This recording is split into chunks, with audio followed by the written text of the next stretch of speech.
Bullying, A Parent's Guide, Part 3 of 3.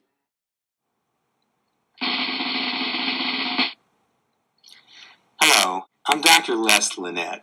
I'm a psychiatrist, board certified both in adult psychiatry and in child and adolescent psychiatry, and I hope to help you understand psychiatric problems.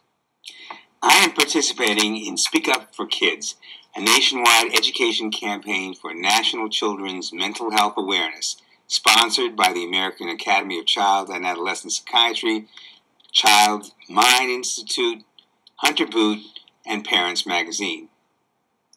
Millions of children in America have psychiatric disorders, and at least half will never receive help. Misunderstanding and stigma prevent parents from seeking help for many children who are suffering. I hope to help inform people that mental illnesses are real, common, and treatable.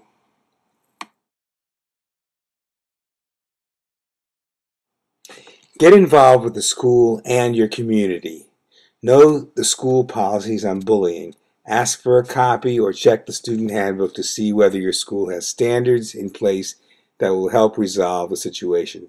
Know what is going on in your child's school. Subscribe to the student paper and join the PTA listserv or mailing list. Get to know other parents, school counselors, and staff. Contact the school by phone or email if you have suggestions to make the school a safer and better learning place. With the community, develop a comprehensive strategy to address bullying. Assess bullying in your community. Use the assessment results to set goals and create action steps to stop and prevent bullying. Advocate for appropriate anti-bullying and harassment policies in schools and other institutions. Continually assess the effectiveness of your community's efforts. Engage a diverse group of parents, children, teens, and caring adults. Be certain to involve children and teens at every stage in planning, implementing, and evaluating your bullying prevention efforts.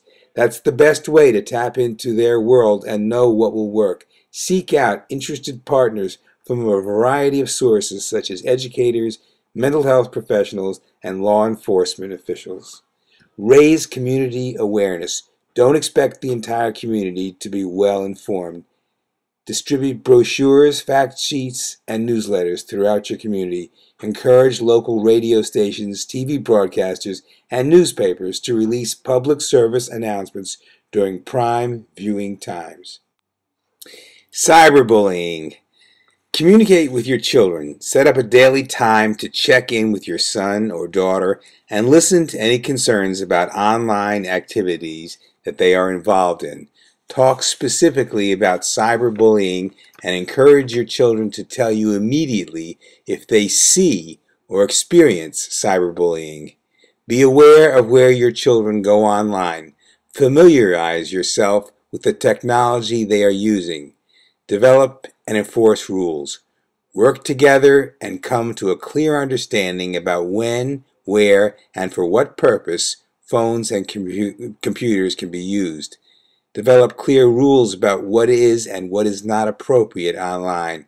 Decide on fair consequences and follow through consistently. If you think your child is being cyberbullied, take quick action. Talk with your children. Don't just ignore the bullying problem or hope it will go away. Tell your child that you are concerned and that you'd like to help. Tell your child not to respond to cyberbullying. Responding can sometimes make the situation worse. Empathize with your child. Tell him or her that cyberbullying is wrong and that it is not their fault and that you are glad he or she had the courage to tell you about it.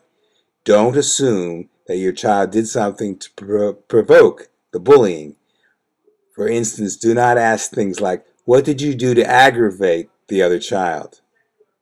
Work together to find solutions. Ask your children what he or she thinks can be done to help and reassure him or her that the situation can be handled and still keep them safe.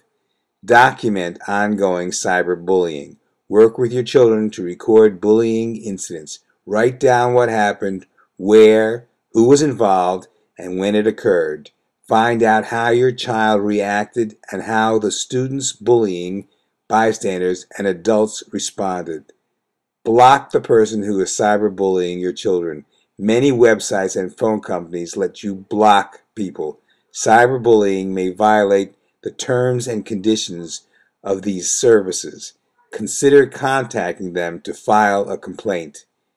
Contact law enforcement. Police can respond if the aggressive behavior is criminal. The following may constitute a crime: threats of violence, child pornography and sexting, taking a photo image of someone in a place where he or she would expect privacy, harassment, stalking, or hate crimes, obscene or harassing phone calls or text messages, sexual exploitation, extortion. Be persistent. Talk regularly with your child to see whether the cyberbullying has stopped. If the bullying persists or escalates, you may need to contact the appropriate people again or talk with an attorney. Don't give up. If the bullying gets worse and you need additional help, considering the following. If someone is at immediate risk of harm, call the police. If your child is feeling suicidal, contact the Suicide Prevention Hotline. That's 800-273-TALK.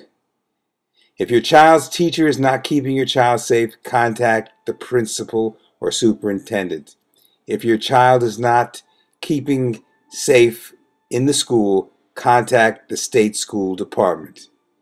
If your child is sick, stressed, not sleeping, or experiencing other problems, contact your child's school counselor or another health or mental health professional. If your child is bullied because of their race, ethnicity, or disability, and local help is not working, contact the United States Department of Education's Office on Civil Rights. Additional resources include the American Academy of Child and Adolescent Psychiatry and a number of websites that are listed on this slide.